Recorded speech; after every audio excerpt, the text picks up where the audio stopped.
அனைவருக்கும் வணக்கம். நான் பிரபாகர் ஜோதிடர். ஓம் சிவாய நமக. சிவசக்தி திருச்சிற்றம்பலம். இன்று பிறந்த நாள் காணும் அனைவருக்கும் வாழ்த்துக்கள். இறைவனுடைய அருள் பரிபூர்ணமாக உங்களுக்கு கிடைக்கட்டும். உங்களின் மனம் எதை நீ ஆசைப்படுகிறதோ அந்த ஆசை நிறைவேறட்டும் என்று எம்பெருமான் சிவபெருமானிடம் அடியேன் வேண்டிக் கொள்கிறேன். இப்போ நான் என்ன சொல்ல போறேன்னா, நம் வீட்டில் லட்சுமி கடாசம் எப்போதும் இருக்க தவிர்க்க வேண்டிய சில வழிமுறைகள் சொல்கிறேன். நீங்கள் கருத்தில் கொண்டு நீங்கள் பயன்பெறுங்க. ஒருவருக்கு பணம் கொடுக்க வேண்டும் என்றால், நம்ம வீட்டிலிருந்து பணம் கொடுக்குறோன்னா வாசப்படியில் நின்று கொடுக்கக்கூடாது. கொடுப்பவரும் வாங்குவரும் வாசப்படிக்கு உள்ளே இருக்க வேண்டும்.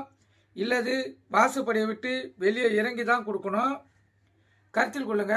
இப்படி நிறைய பேர் தவறு பண்ணுறாங்க. இப்போ தண்ணிக்கு என்ன படம் வராங்கன்னா வாசப்படியிலேருந்தே கொடுப்பாங்க.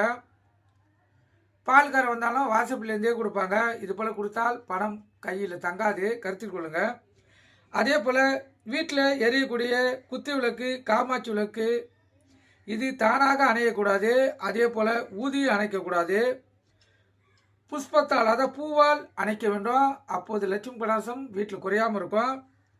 அதே போல் வாசப்படி, அம்மி, ஆட்டுக்கள், உரக்கல் இவங்களெல்லாம் உட்காரக்கூடாது. இரவில் வீட்டை பெருக்கினால் குப்பையை வெளியில் கொட்டக்கூடாது. கருத்தில் கொள்ளுங்க. விளக்கு ஏற்றிய பிறகு பால், தயிர், உப்பு, அரிசி, ஊசி இவற்றை பிறருக்கு தானமாக கொடுக்கக்கூடாது.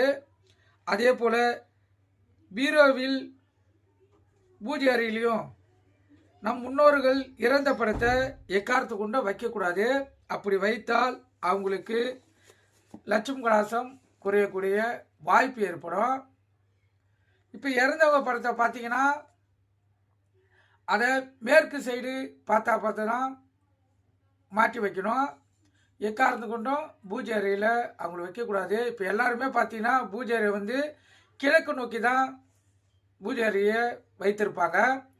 கிழக்கு நோக்கி இருக்கக்குள்ள அந்த சாமி படத்தை கூட இவங்களுடைய, அதான் இறந்தவருடைய முன்னோர்களுடைய போட்டோ வைத்தால் அது லட்சுமி கடாசத்தை தடுக்கக்கூடிய வாய்ப்பு ஏற்படும். இறந்தவங்க படம் எப்போதும் மேற்கு சைடு தான் இருக்கணும். ஏன்னா மேற்கு சைடு அந்த அதிபதி பார்த்தீங்கன்னா யம தர்மராஜா தான் மேற்கு சைடு அதிபதி. அதனால் மேற்கு சைடு பார்த்து தான் இறந்தவருடைய படம் இருக்கணும். நீங்கள் கருத்தில் கொண்டு நீங்கள் பயன்பெறுங்க. நன்றி, வணக்கம். வாழ்க வளமுடன்.